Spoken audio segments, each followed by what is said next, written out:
নমস্কার, Arindam Sharma BTV report থেকে বলছি।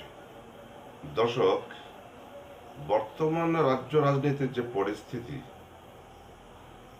সেখানে রাজনীতির সন্ত্রাস, দুর্নীতি যে কি হারে প্রকট হয়ে উঠেছে, সাধারণ মানুষ সে ব্যাপারে যথেষ্ট সচেতন হয়ে দেখছে, উপলব্ধি করছে, অনুভব করছে, কিন্তু কোনো প্রতিবাদ করতে পারছেন না।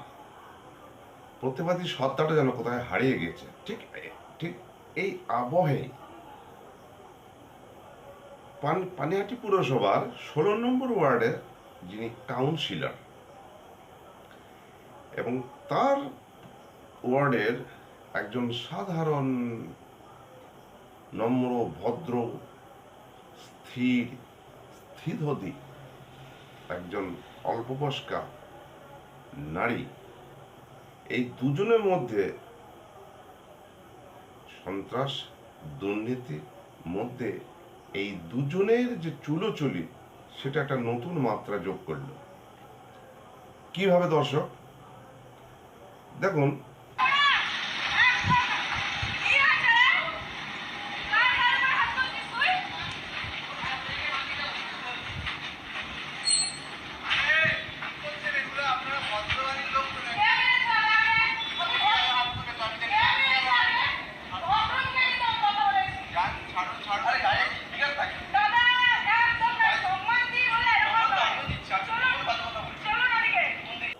প্রত্যেক ক্রিয়া একটা বিপরীত প্রতিক্রিয়া থাকে।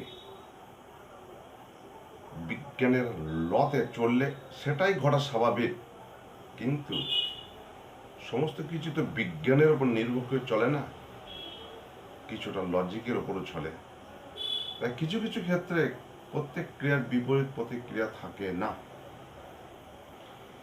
যখন থাকে না, তখনই মানুষ তার প্রতিবাদী সত্তাটাকে হারিয়ে ফেলেন। কিন্তু একটা জিনিস আপনি মানতে বাধ্য, বিজ্ঞানের ল, বিপরীত প্রতিক্রিয়া থাকাটা কিন্তু অবশ্যম্ভাবী। সেটা হয় কোথাও বোধোদয় হয়, কোথাও চাপা থাকে, কোথাও প্রকাশ পায়, কোথাও অপ্রকাশই থাকে, কিন্তু ক্রিয়ার বিপরীত প্রতিক্রিয়া থাকেই। লাথালাথি, চুলোচুলি অনেক কিছু ঘটল। এবার পরবর্তী পদক্ষেপ কি হতে পারে, মানে আর এক ধরনের প্রতিক্রিয়া। অনেকেই বলেছিলেন, অনেকেই রব উঠেছিল, এবার হয়তো বাচ্চা মেয়েটার কপালে দুর্ভোগ নেমে আসছে। শাসকের রাজত্ব, শাসক হয়তো মেয়েটির ওপর বিরূপ কোনো ব্যবস্থা গ্রহণ করতে পারে, কিন্তু সবসময় তো সব ধারণা তো সত্য হয় না। কিছু কিছু ধারণা চাপে, পরিস্থিতির চাপে বদলে যায়। সেটা কখনো যিনি শক্তিশালী তার অনুকূলও যেতে পারে, যে দুর্বল তার অনুকূলও যেতে পারে। পরিষ্কার সেটা পরিস্থিতির ওপর নির্ভর করছে। পরিস্থিতি কিভাবে নির্ভর করছে সেটা একটু দেখুন। কাউন্সিলর সেই মুহূর্তে হিতাহিত জ্ঞান শূন্য হয়ে স্কুটার থেকে নেমে যে ধরনের আচরণটা করলেন, সেটা স্বভাবত ছিল আত্মগরিমার প্রকাশ, সন্ত্রাসী মনোভাবের প্রকাশ, অহংের প্রকাশ, এবং আমি সর্বেসর্বা, আমার উপরে কেউ নেই, আমি যা খুশি তাই করতে পারি, আমি যাকে খুশি চড় মারতে পারি, কে আরও কিছু করার নেই। কিন্তু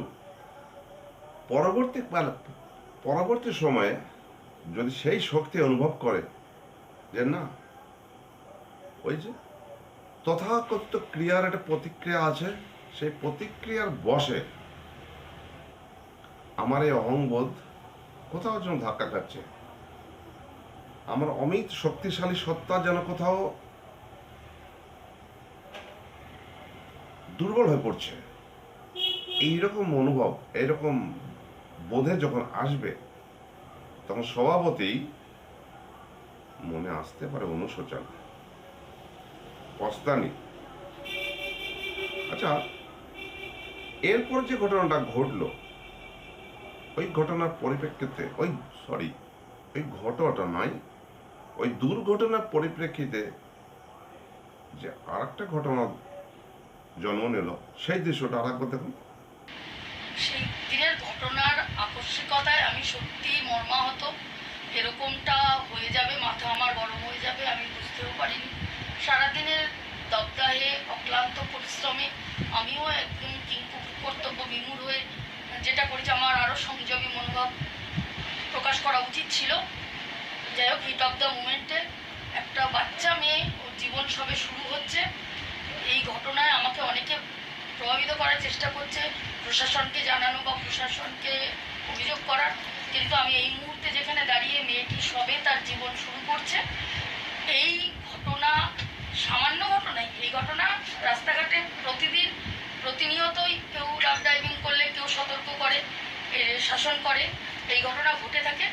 কিন্তু কোনো গদি মিডিয়া বা রাজনৈতিক উদ্দেশ্য প্রণোদিতভাবে ঘটনাটাকে ছাড়া হয়েছে।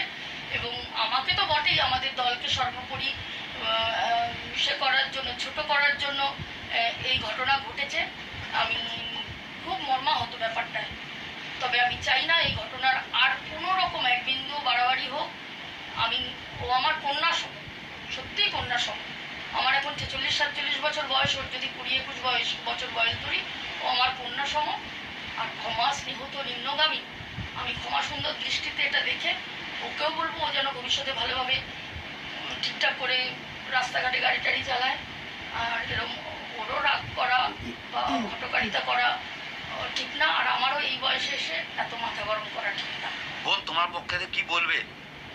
এই বিষয়ে নিয়ে আমি আর অন্য কোনো পদক্ষেপ নিতে চাই না। যা হয়েছে রাস্তার ঘটনা রাস্তায় মিটে গেছে। ব্যাপার নিয়ে আর তো কোনো কিছু দরকার নেই। উনি আমার মায়ের মতো ভুল, আমিও কিছু করেছি, উনিও কিছু করেছে। তো সে ব্যাপার নিয়ে কোনো আলোচনা করার কোনো দরকার নেই।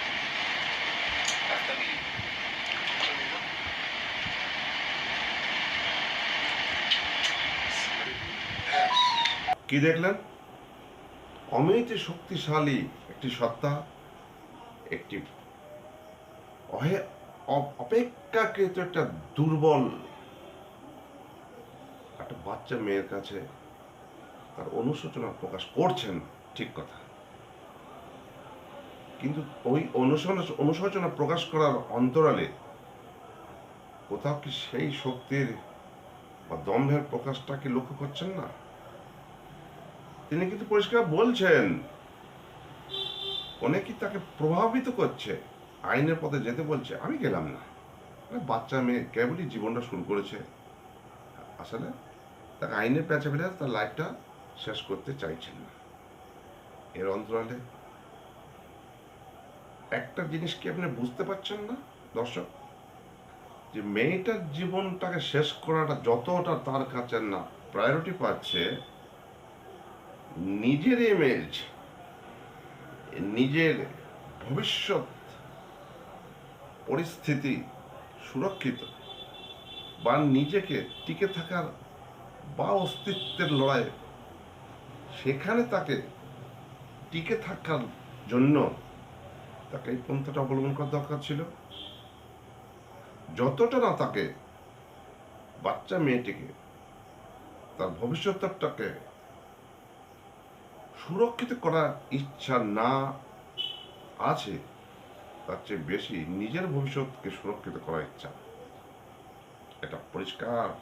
কারণ জনতা জনার্দন, জনতা পারে না এমন কোনো কাজ নেই। জনতা আছে বলেই কাউন্সিলর আছে, জনতা নেই কাউন্সিলর নেই। জনতা শক্তি দেয়নি, কাউন্সিলর শক্তি অর্জন করতে পারেনি, এটাই তো মূল কথা। এবার যে মিলন দৃশ্য দেখা গেল, সেখানে অনেকেরই মনে হতে পারে যে পরিবারটিকে কোনো চাপের মুখে ফেলে এরকম একটা মধুর মিলন দৃশ্যের অবতারণা করা হয়েছে। কিন্তু দর্শক, ওই যে মেয়েটির যে প্রতিবাদী রূপ আমরা দেখেছি, সেখানে তাকে কোনো চাপের মুখে ফেলে তাকে মিলনান্তক নাটকে অবতীর্ণ হবার ব্যবস্থা করা সম্ভব নয় বলে মনে হয়। এমনকি তাকে মা বলে সম্বোধন করলেও তার বডি ল্যাঙ্গুয়েজ কিন্তু প্রমাণ করছিল